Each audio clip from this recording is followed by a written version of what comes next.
Assalamualaikum warahmatullahi wabarakatuh. Let me introduce myself. My name is Rusdin Bai. I'm from English Education Department, 5th semester. In this video, I would like to discuss about analyze the poetry that the teacher has given to me. And the poetry is The City of the Sea by Edgar Allan Poe. Let's begin to look at the book The City in the Sea by Edgar Allan Poe. Is a 5-stanza poem that is separated into uneven sets of lines. The first, second, and fourth stanzas contain 12 lines. The third, sixth, and the fifth, 12 again. Poe chose to give this piece a very structured rhyme scheme, something that is common in his poetic works. Within this poetry, Poe makes use of archaic diction. Many of the words are examples of chimes, and many others just sound old-fashioned. This elevates the language, making it sound more poetic, adding to the dark mood of the description of the city that makes up the 5 stanzas. And the first is the theme of the poetry. The theme of the poetry is the central or main idea. And the first is sin, secondly is death, and last is destruction. The poetry takes the readers through its city. He rules this place from a throne and towers over it gigantically. The city is lit by nothing but the light from the sea. By following its progression, a reader can see the towers, palaces, friezes, and spires that fill the cityscape. Towards the end of the poetry, a change comes over the usually very still ocean. It starts to move, and thus the city itself. The city sinks slowly down into the water, consumed by its shiny surface. This dark place is compared to a more terrible version of hell in the last lines, a place that hell would worship.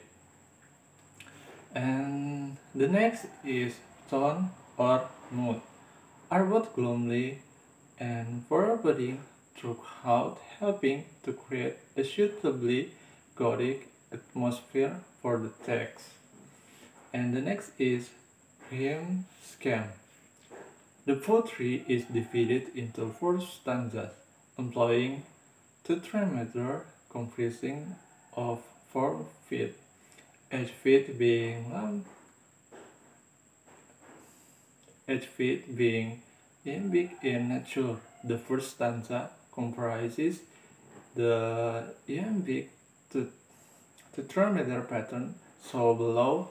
The first is Lo, Death has reared himself a throne in a strange city lying alone, far down within the dim west,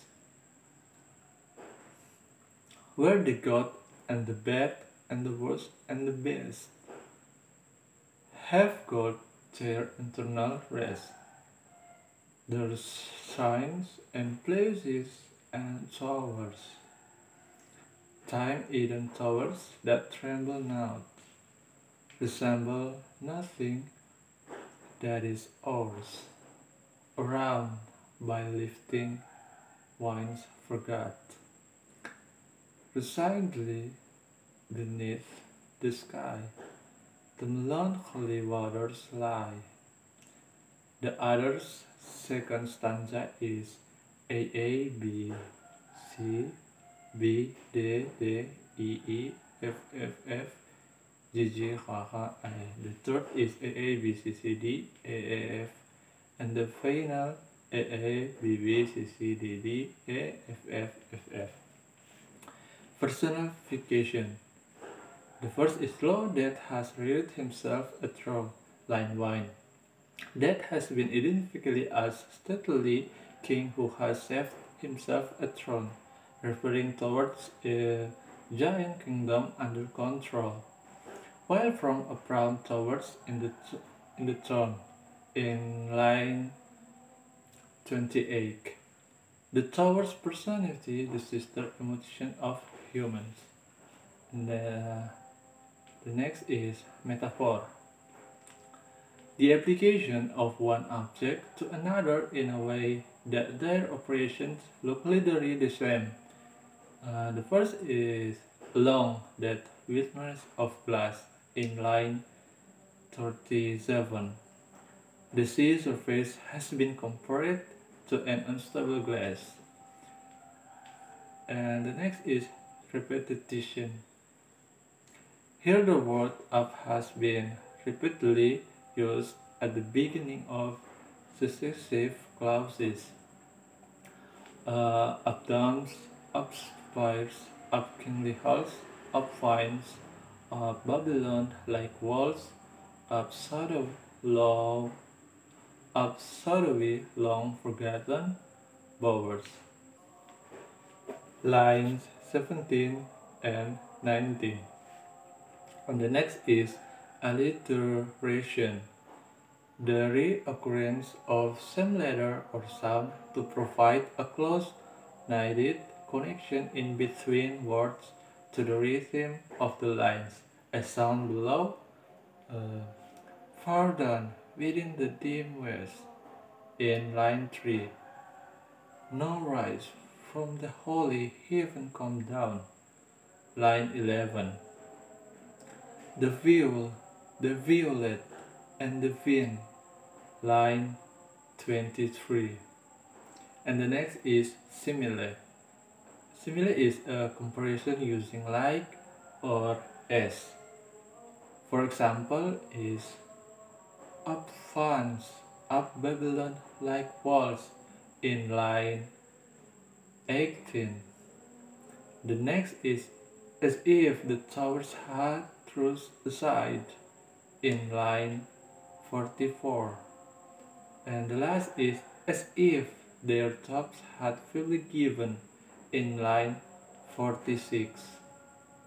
And the last is imagery. He has good reason to be. The imagery the speaker presents of the city is as beautiful as it is melancholy.